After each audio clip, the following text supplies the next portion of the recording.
Ate, pasok muna ako ha. Sarah, bago ka pumasok, may gusto sana ako sabihin sa'yo. Ayun. Di ba alam mo naman na ako na yung tumayong guardian sa'yo simula nung nawala si nanay at tatay. Nag-apply kasi ako ng trabaho abroad. Sunerte ako, ayun, nakapasa ako. Magsisimula na ako mag-ayos ng requirements ngayong week. Sure ka na ba talaga, ate? Abroad? Ang layo nun. Alam mo naman na kailangan ko ng pera. Hindi naman sapat ang pag-online selling para mapagtapos kita ng pag-aaral, Sarah. Kaya sana maintindihan mo. Ate, hindi ba pwedeng dito ka na lang tapos hanap na lang ako ng part-time habang nag-aaral ako? Baka naman kaya natin Ayoko. Ayokong maranasan mo yung naghihirap ka habang nag-aaral. Ayokong maranasan mo na papasok ka nang wala kang baon, wala kang pera. Kailangan mo rin ng tuition fee. Ate, parang hindi ko kaya mabuhay na wala ka dito kasi nasanay ako na ikaw lang yung kasama ko simula na nawala yung magulang natin. Alam mo, may video call naman ni Messenger. Pwede kitang tawagan araw-araw. Alam mo, di ko hahayaan na maghirap ka tulad ng mga naranasan ko noon. Gusto ko makapagtapos ka ng pag-aaral, Sarah. Hindi sapat na nandito ako nag-online selling. Hindi sapat yung pera na yun eh. Sana maintindihan mo. Sige ate, ganito na lang. Papayagan kitang mag-abroad, pero i-promise mo sa akin na kapag nakapagtapos ako ng pag-aaral, uuwi ka na dito kasi mag-aaral ako ng mabuti. Gagawin ko ang lahat para makapagtapos at makahanap ng magandang trabaho para masuklian lahat ng paghihirap mo para sa akin. Okay ka ba doon? Oo naman, sige. Ayoko rin namang mamiss ang graduation ng pinakamamahal kong kapatid. Oo naman ate, basta promise mo sa akin talaga na ako naman pagkatapos mo. Kasi pinapangako ko sa'yo na gagawin ko ang lahat para masuklian lahat ng paghihirap. Maraming salamat. Alam mo, anong oras na din? Malilate ka na. Sige ate, usap ulit tayo mamaya ha. Baka kasi magbago pa yung isip mo. Live sailing muna ako. Sige ate. Para pang tuition fee mo. Ingat ha.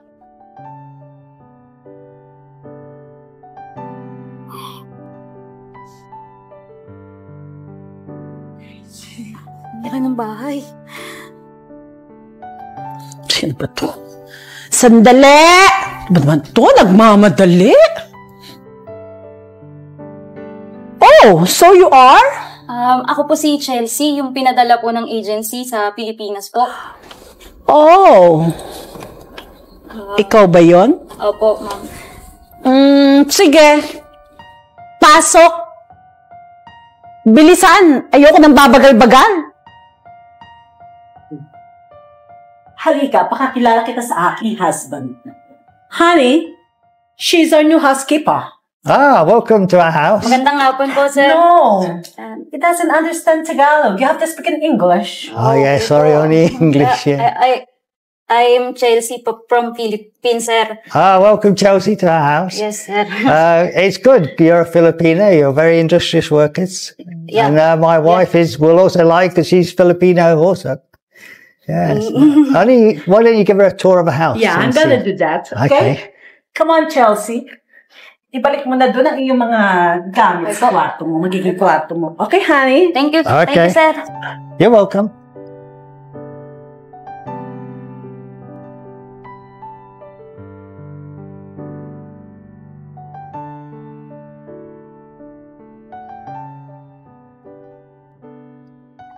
Hi, Chelsea. Yes, ma'am. Umipod-ipod ka, nanonood ako ng TV. Ano ba yan? Alam nang nandito ako nanonood ng TV? Anong oras na ba? Ay, naku. Lunch na pala. Oh, Chelsea, tigil mo muna yan.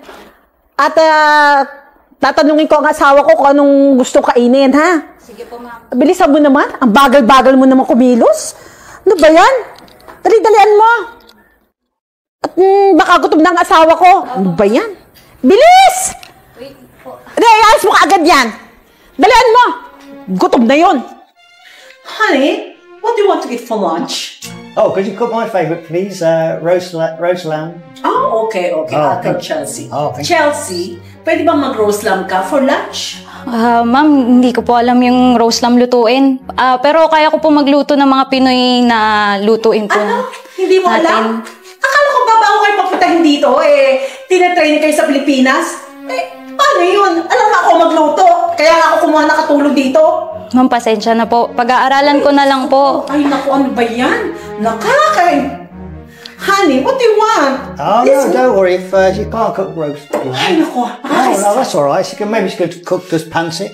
Pancit canton. Oh, okay, sir. Yeah, that's better. Yeah. Okay, sir. Because she's new. Yes, she's very new, so Okay, it takes her a while to okay, get okay, around. okay. Yeah. Ikaw nga. Ayos-ayos mo nga yung pagtatrabaho mo. Kabago-bago mo rito. Wala kang alam na trabaho. Sige na, pagluto mo. Opo. Ano ba yan? Ba't ko kinuha ng agency para sa akin? Kaya ako kumuha ng katulong para wala na akong gagawin. Mali-mali pa ang... Ay, nako!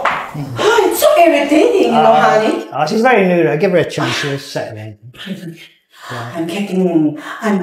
It's getting to my nerve. Oh my goodness. But give her a chance, dear, because she's new. Okay, I'll just take a look.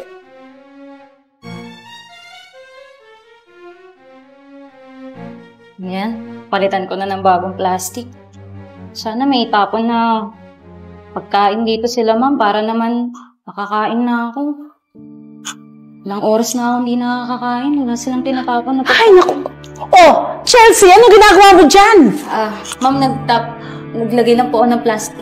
Ay, naku, kung ano-anong inuuna mo. Ito, oh, mga expired na pala. Hindi mo ini-inspect. Eh, kung makain to ng honey ko, sumakit pa ang tiyan namin. Oh, halika. Ano tinatayo mo dyan? Itapon mo nga yan, oh. Sorry po, ma'am. Ay, grabe.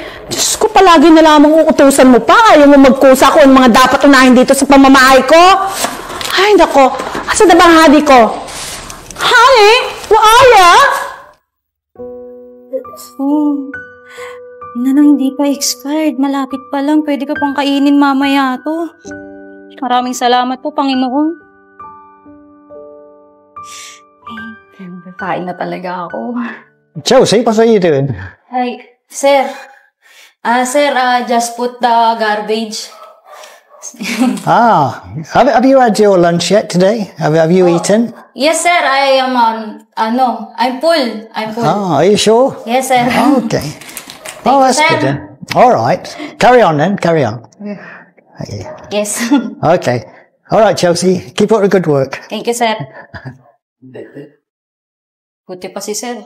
Naalala ko kung nakakakain na, pero si ma'am, hindi man lang niya inisip kung nakakain na ba ako. Buti na lang talaga nagtapon sila. Buti na po.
Okay naman ako dito.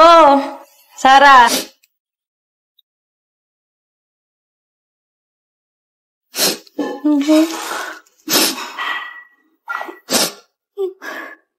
Ako yung kapatid ko nag-aalala na sa akin.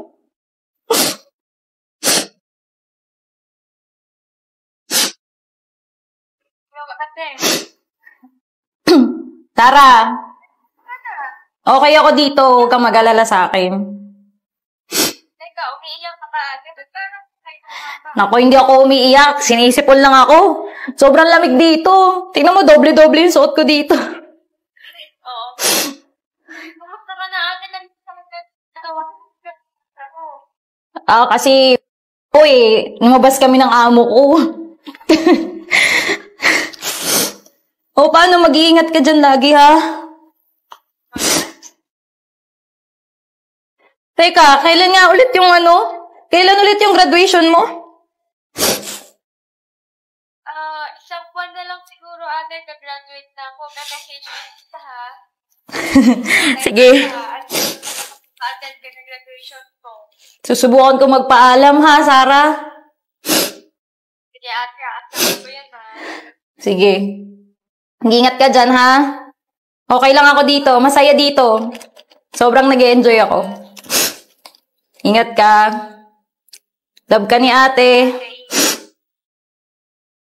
Bye, love you.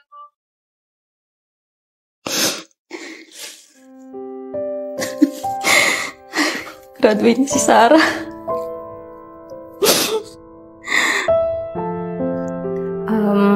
Ma'am Shelo? Oh, Ma'am Shelo, may papaalam po sana ako sa inyo. ano naman kung kailan ako nagpapahinga? Ikaw talaga lagi ka sa timing, no? Pasensya na po, madam. Oh, ano yun? Nagpaalam po kasi nagsabi po sa akin yung kapatid ko na baka pwedeng makauwi muna ako sa Pilipinas. Ano? Uuwi ka ng Pilipinas? Aba, hindi ka ba nakakadalawang taon dito? Uuwi ka kaagad ng Pilipinas? Ano ka ba? Kadarating mo lang dito, uwi na agad? Ano ba talaga itong mga taong to, oo? Ma'am, hindi, graduation po kasi ni Sarah. Wala na ho kaming magulang. Ako lang po yung pwedeng sumama sa Ano ngayon kung graduation ng kapatid mo? Wala akong pakialam. Basta ikaw, nagtatrabaho ka dito, kaya hindi ka pwedeng umalis. Ma'am, isang beses lang naman ho yun eh. Isang beses hindi ako. Wala akong pakialam kung ilang beses pa yan. Basta ang usapan natin, wala ka pang 2 taon dito, hindi ka pwedeng umalis. Ma'am, sige na ho. Ay, naku, hindi. Nagmamakawa po ko eh. Ay, Ako lang po yung pwedeng sumama sa Magtrabaho ka. ko. Naabala mo. Ikaw talaga, ako namamahinga ko. Ano yung mga pinagsasasabi Hindi mo? na po, Ma'am Shelo. Ay, hindi. Kahit ngayon lang po. Ay, Makauwi hindi. lang po. Hindi. Wala tayong usapan ganyan. Magtrabaho ko na sa kusina. Bilisan mo. Papahinga ako, abalahin mo ako dito kung ano pa sasabihin mo. Ha! So disgusting. Ate! Ate!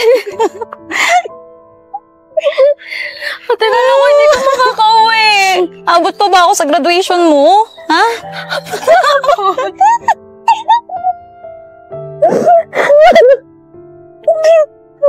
Maraming salamat, alam mo. Sobrang sayo ko na nakauwi ako ngayon. Kasi alam kong walang kasama sa'yo at ako lang naman ang naging magulang mo sa sobrang tagal na wala na tayong kasama. Alam mo, ate, ito lang din yung pinapangarap kong regalo para sa graduation ko. Makauwi ka. Congrats. Thank you, ate. Teka, kala ko hindi ka makakauwi. Ano nangyari?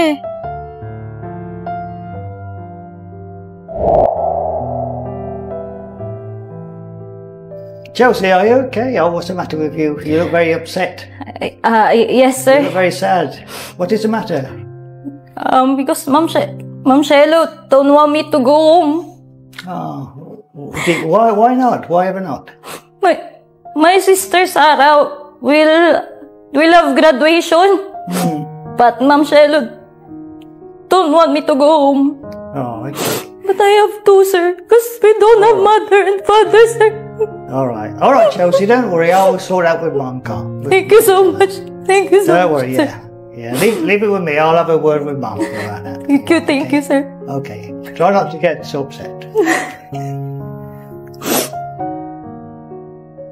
Dear, I've just seen Chelsea in the kitchen. She's very upset, crying. And I asked her what was wrong with her. And she said that you refused her to go home for her graduation. You know, I think it's a big thing for Chelsea to go home for her graduation. She's a good worker. As you know, as a Filipino, you know, they're family orientated. You know, so I'd expect to see them values in you. Well, I really didn't allow her because nobody will work in our house. I can't do everything here in the house, but, well, you have a point there. That's good, because, you know, as a Filipino, I expect you to, you know, uphold those standards. You know, family orientated. It's very important for her to go, I think. Yeah. Okay. Okay. I'll allow her then. Okay, that's good, yeah. Okay, thank you, honey. Okay. Or just call Chelsea and I'll tell her to go to the Philippines if she wants. Yes, okay, that's good. Okay. Thank you, dear. All right, yeah. That's good. That's settled then. Talaga, ate, grabe. Sobrang bait naman nung amo mong yun. Buti naman pumayag na yung amo mong babae. O, teka. Tulad ng ipinangako mo, hindi ka naalis ulit, ha? Hindi Ako naman. Hindi na kita iiwan ulit. Maraming salamat, ate, pero ngayon ako nang bahala sa ating dalawa. Maraming salamat kasi tinigyan mo ako ng pagkakataon na makatapos. Tara? Grabe ka na. Salamat ka pa.